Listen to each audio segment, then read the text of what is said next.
want me to do? Smoke him.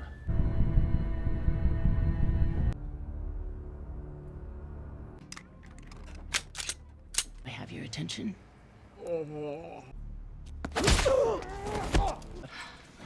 I have questions for you.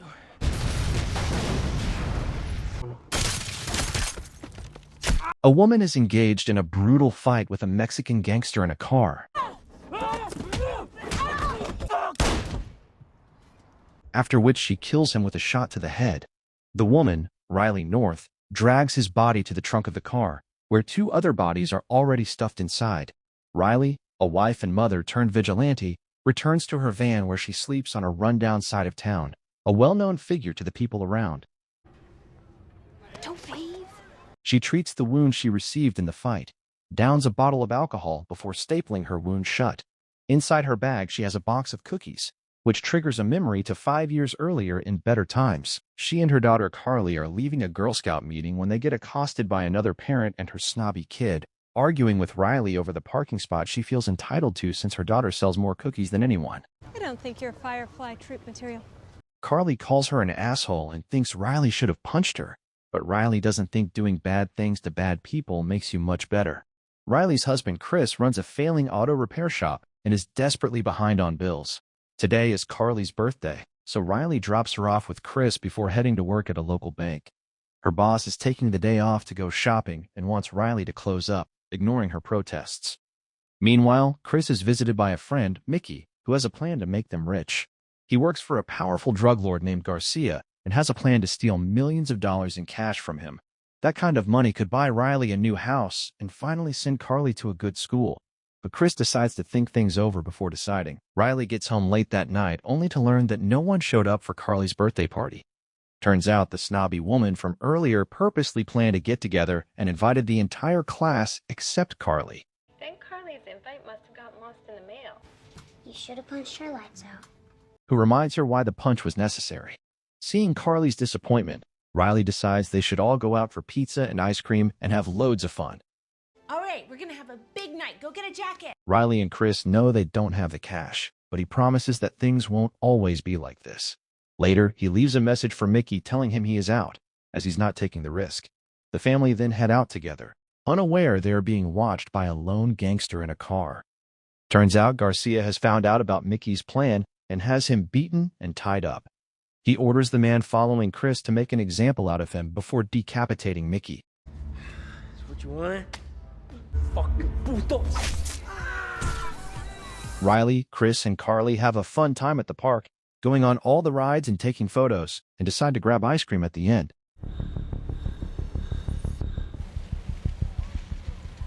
Can I try that? Carly and Chris run ahead to the car when suddenly men open fire from a moving vehicle.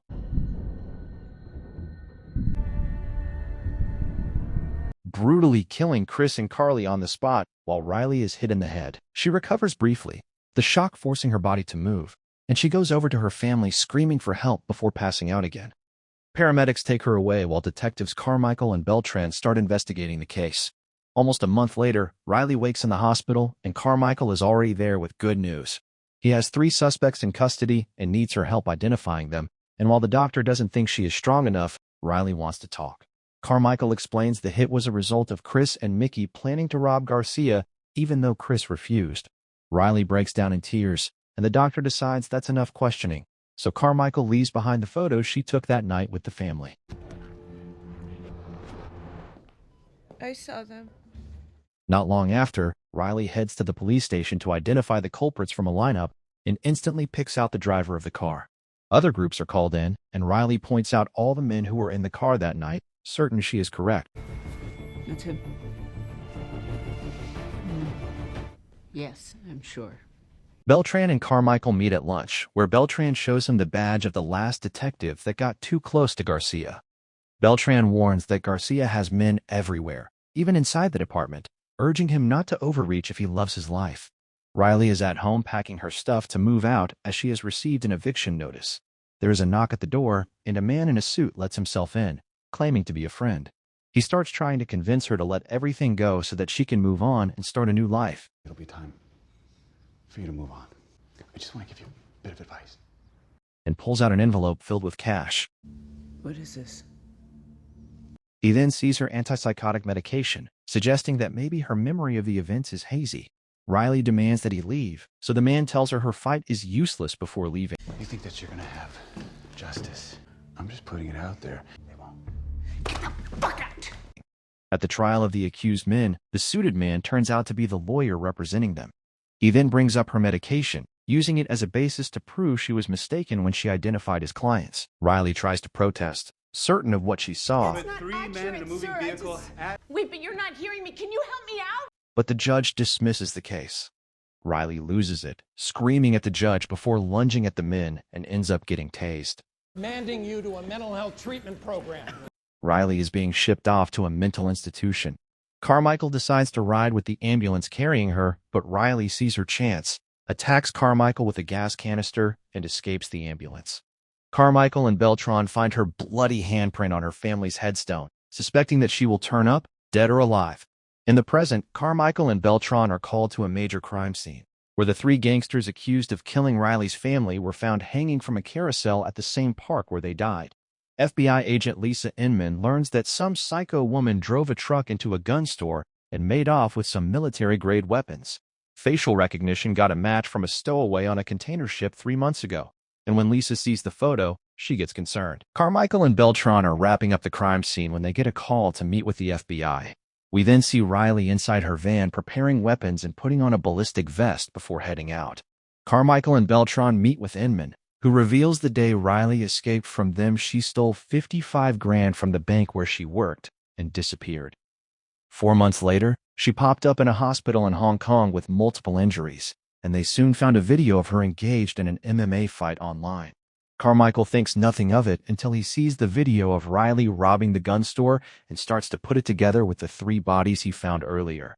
Lisa then points out that today is the 5-year anniversary of her family's murder. Meanwhile, Riley is already at her next target's home, who turns out to be the judge who oversaw her case. She has him bound to a chair and tape over his mouth, asking if he even recalls her name. She then drives nails into his hands and wraps a detonation cord around his body. She accuses him of being corrupt, sitting by and watching her lose everything while taking kickbacks, and wants him to feel as helpless as she did. She thinks he will get the justice he deserves before leaving him tied up there. She boards the bus, then detonates the bomb, killing the judge in a violent explosion. Carmichael gets the call, and along with the judge, the district attorney and lawyer were both found dead. Garcia soon learns about the deaths, suspects it's Riley, and decides to put a bounty on her head. He resumes his meeting with the mafia boss, who is angry that some of the shipments under Garcia's watch are going missing. Garcia explains that some little dogs are trying to rip him off, but the boss's son reminds him he's still a little dog before leaving. Riley is on the bus when she sees a boy sitting beside his drunk father and hands him a toy. The bus stops, and the man goes to get another drink, but Riley attacks him, holding him at gunpoint. She takes his ID, reads his address, and makes him promise to fix his life for his kid, or she will pay him a visit, and Brian agrees. She then takes the clerk's car keys, leaving him cash for his troubles. She tracks down a business being used as a front for Garcia's money laundering operation. She then disguises herself as a homeless woman and approaches the back of the building. 2 gangsters approach to stop her, but she quickly and brutally takes them both out. Inside, more men are seated around a table playing cards, so she sneaks past them. Upstairs is where the real party is taking place. Loads of cash being counted, and ironically, the news report is about her. Riley approaches the room with her gun ready. The men spot her and open fire, but she locks them inside. The gunshots alert the rest of the men, but Riley drops 2 before diving to the 2nd floor. 2 men come searching for her, but Riley skillfully takes them both out.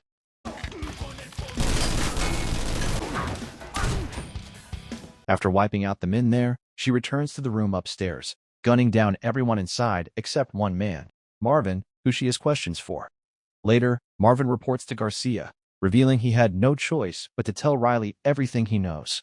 Riley didn't take $1 and burned all the cash, which pisses Garcia off even more. So he orders his men to double security and put Riley in a box by sundown. With Riley's picture now released to the public, opinion is divided, with many people supporting her. Carmichael, Beltran, and Inman show up to the crime scene soon after and see the carnage left behind, and Inman knows they must stop Riley before things get worse. Carmichael then calls Beltran aside. He still doesn't believe Riley is capable of all this, but plans to get Garcia's locations and do surveillance. Beltran urges him to be careful who he asks questions, as the wrong person could put him in danger. Garcia has guards flooding his compound. They suspect she knows about the drug lab and will hit it next, but Garcia is curious how Riley knew about the laundering business, and Marvin, the one man who knew everything about his operations. He suspects she is behind his missing shipments, but knowing her next move, he plans to set a trap for her. Riley gets to the drug lab and looks over a picture of her family before grabbing a gun from the trunk. Inman is with Carmichael trying to figure out where Riley is hiding out. She has her tech guy pull the crime stats for the city and soon realizes that a rundown section called Skid Row has been crime-free for a few weeks. Riley pushes on the drug lab, gun ready, but sees no sign of anyone. Meanwhile, two gangsters are watching for her.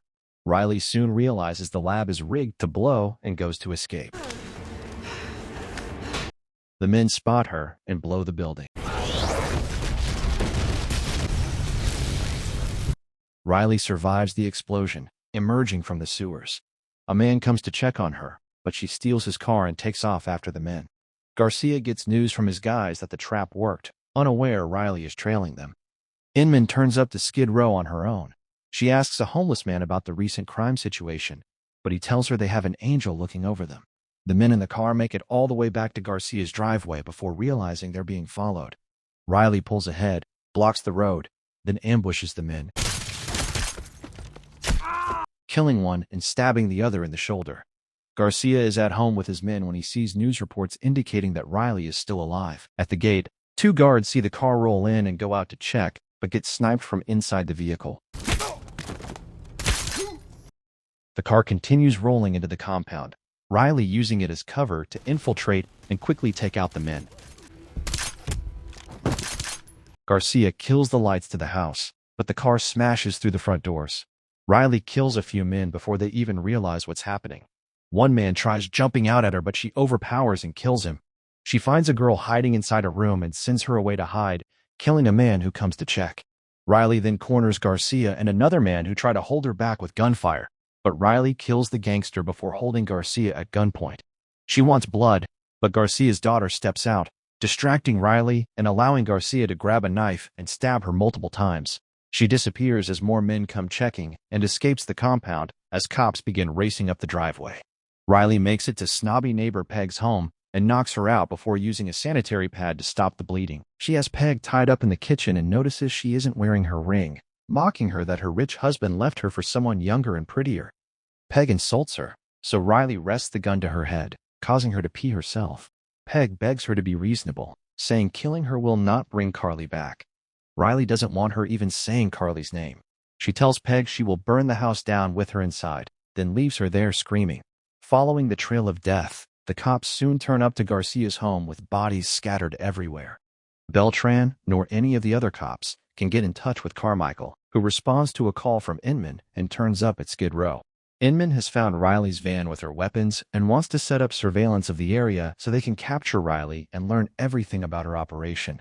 She wants him to stick around in case Riley turns up, but Carmichael suddenly shoots Inman dead. He then calls Garcia directly, giving him Riley's location.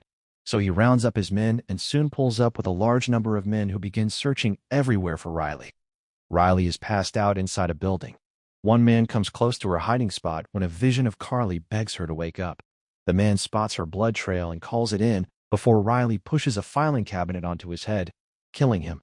She takes his gun and flashbangs and quickly hides before the men enter the room. They try to move their dead comrade but set off a flashbang.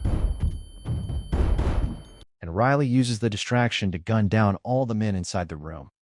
Carmichael calls for the men, but Riley responds, telling them to hand over Garcia and leave or they will all die. Garcia responds. He knows she is injured and outgunned, but Riley promises to put a bullet in his head personally. Riley then hears a cell phone ringing from the trash and checks inside to see Inman's body. She takes her cell phone and goes live, which instantly makes the news. She shows Carmichael standing with Garcia, planning to face the man that killed her family. inviting all the cops and news crews to stop by and try to stop her. Garcia's men have found a kid hiding nearby, so they hold her hostage, planning to kill her while Riley listens on the radio. He starts counting to 5, but Riley stops him and decides to walk out. She steps into the open and drops her gun, calling Garcia scared for having to use a girl to draw her out. Garcia starts punching Riley, wanting to make a spectacle and ignoring Carmichael's warnings that they must leave. Riley taunts Garcia, so he kicks her to the ground, urging her to stand and fight. But Riley says he should have listened to Carmichael just before cops flood the streets. Garcia instantly suspects Carmichael and shoots him dead before escaping. Riley goes after Garcia, managing to cut him off and hold him at gunpoint. Beltran and the cops also turn up, begging Riley not to go through with it. Garcia thinks she'll do more time than him, but Riley shoots him in the head. She takes a few rounds from the cops, but disappears before they can capture her. By morning, a severely injured Riley goes to her family's gravestone. Carmichael has tracked her there, but has the officers keep their distance while he comes over. Riley breaks down crying. She misses her family and is ready to see them. She passes out, and Carmichael yells for help. Despite having public support, the police decide to charge Riley and have her face justice. Beltran goes to visit her in the hospital, telling the cops standing guard to take a break. He goes over the list of crimes she has committed, but seems more impressed with her work than upset. He comes close and holds her hand, wishing things didn't have to end this way for her. He hopes she recovers soon and leaves, and in Riley's hand is the key to her cuffs.